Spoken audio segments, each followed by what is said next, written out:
Okay guys, mag-advance tayo. Tapos dito, ilagay natin $90 kasi tatlong 30. No, may nag-order sa atin.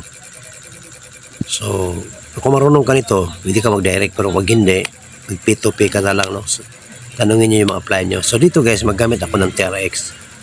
So tandaan mo 780 yan. When i-run off mo na lang 781. So copy mo yung e-wallet address. Tapos punta na ako sa Binance. Tapos dito sa Binance, so tingnan mo sa Binance, meron akong 881 TRX, no? Yan. So click ko lang yung withdraw, send via crypto, tapos ilagay ang e-wallet address, tapos Tron network, tapos TRX. So kailangan lulusot yung 7.81. So tingnan mo. So ang nakita mo sa baba 780 lang TRX. So dapat yan 7.83. Yan medyo mas tumaas kunti, no?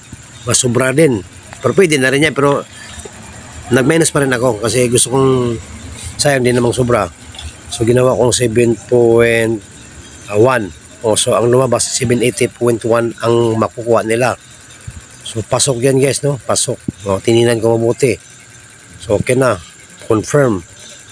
So yun na yun. So mangyari ganito, may authenticator. Kailangan meron kang apps na authenticator. Tapos ilagay mo yung numero, no? Meron nagbibigay siya ng 6 na numero. Tapos kailangan mabilis. Tapos ilagay mo siya. Tapos submit. Tapos email na naman. Click mo yung email. Punta ka sa email address mo. So yun na makikita mo, no? So may number. Ilagay mo doon. Lagyan mo doon. Tapos submit mo na. So yun na yun. So hintayin din mga 5 to 6 minutes.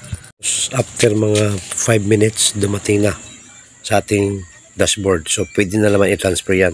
Okay guys, ito si Danny Gabriel. Thank you very much.